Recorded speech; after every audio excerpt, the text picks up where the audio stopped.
അപ്പോൾ ഗൈസ് നമ്മളിപ്പോൾ ഓരോ പ്രശ്നങ്ങൾ എന്ന് വെച്ചാൽ ഈ കുഴിയിൽ വീണ് എത്ര ആൾക്കാരാണ് മരിക്കുന്നത്, എത്ര പാവപ്പെട്ട ഫാമിലികൾ, ഒന്നുമില്ലെങ്കിൽ അമ്മേൻ്റെ മക്കൾ ഇങ്ങനെയുള്ള. അപ്പോൾ എന്താണെന്ന് വെച്ചാൽ ഇതിപ്പോൾ എനിക്കിതേമാതിരി ഞാനൊരു കുഴിയിൽ വീണിട്ട് കുറച്ച് ദിവസങ്ങൾ ആകെ കുടുങ്ങിയ ഒരവസ്ഥയാണ്.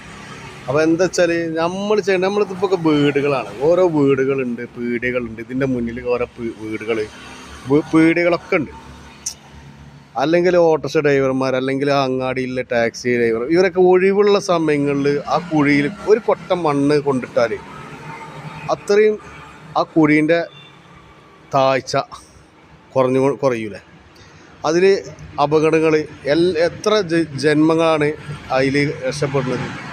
ഒരു 2 കൊട്ട മണ്ണ് അതിൽ കൊണ്ടിട്ടാൽ അതിൽ എത്ര ആൾക്കാർ പോകുന്നോ അത്രയും ആൾക്കാരെ ജീവൻ്റെ ഒരു വില അവിടെ നമ്മൾ കാണുന്നുണ്ട്. ആ കൊണ്ടിടുന്ന ഒരു സന്തോഷം ഓൽക്കത് കാണുമ്പോഴൊക്കെ ഉണ്ടാവും. അപ്പോൾ ഞങ്ങളെ വീടിൻ്റെ അടുത്തുള്ള കുഴികളൊക്കെ നമ്മൾ ഇതേമാതിരി അടക്കലുണ്ട് വരുമ്പോൾ. കാരണം സർക്കാരിന് ഇങ്ങനെ കുറ്റം പറഞ്ഞിട്ട് ഒരു കാര്യമില്ല. സർക്കാർ എന്ന് പറഞ്ഞാൽ അവർക്ക് ചെയ്യാൻ വയ്യ. ഏത് സർക്കാരാണ്, സർക്കാർ അമ്മാരി കാര്യങ്ങളാണ്. ഓലൊക്കെ വെറും പൈസയും കാര്യങ്ങളും മാത്രമല്ലാതെ നാട് നന്നാക്കാൻ ഏത് സർക്കാർ ഏത് ആൾക്കാരും ചെയ്യും. അപ്പോൾ നമ്മൾ സർക്കാരിന് കുറ്റം പറഞ്ഞിങ്ങനെ നടക്കാതെ നമ്മളെ കൊണ്ട് ചെയ്യാൻ പറ്റുന്ന ചെയ്യാം. പണ്ടത്തെ ആൾക്കാരെ ഈ സമൂഹത്തിന് വേണ്ടി എന്തൊക്കെ ചെയ്യുന്നുണ്ടോ അതേമാതിരി നമ്മൾ ഇപ്പോഴത്തെ തലമുറകളും ഒരുപാട് വെറുതെ കുറേ ചെക്കന്മാർ അങ്ങോട്ടും ഇങ്ങോട്ടൊക്കെ നടക്കുന്ന ആൾക്കാരും, അങ്ങനെ ഞാനടക്കം ഒരുപാട് ആൾക്കാർ നമ്മൾ തലമുറകളുണ്ട്. നമുക്ക് ഇങ്ങനത്തെ ചെറിയ ചെറിയ പ്രശ്നങ്ങളൊക്കെ നമുക്ക് ശരിയാക്കാൻ പറ്റിയ ഒരു റീലുകളാണ്.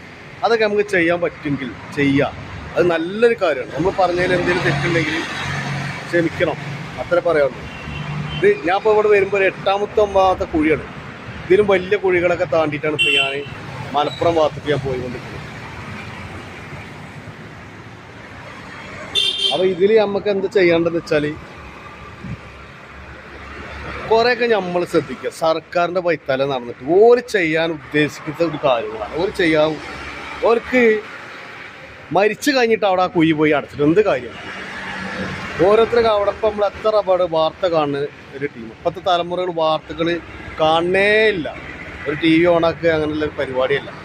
അപ്പോൾ നമ്മൾ വാർത്തകൾ ഒരുപാട് കാണുക, അതിനനുസരിച്ച് കുറേയൊക്കെ സമൂഹത്തിനും വേണ്ടി ഒരുപാട് പ്രവർത്തകരുണ്ട്.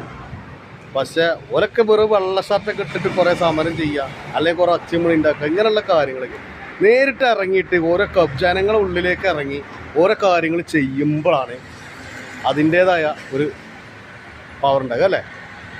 അപ്പം നമ്മളിത് ഒരു സബ്സ്ക്രൈബോ അല്ലെങ്കിൽ ഒരു ഫോണ്ട് കുറിക്കോ വേണ്ടിയിട്ട് പറയല്ല.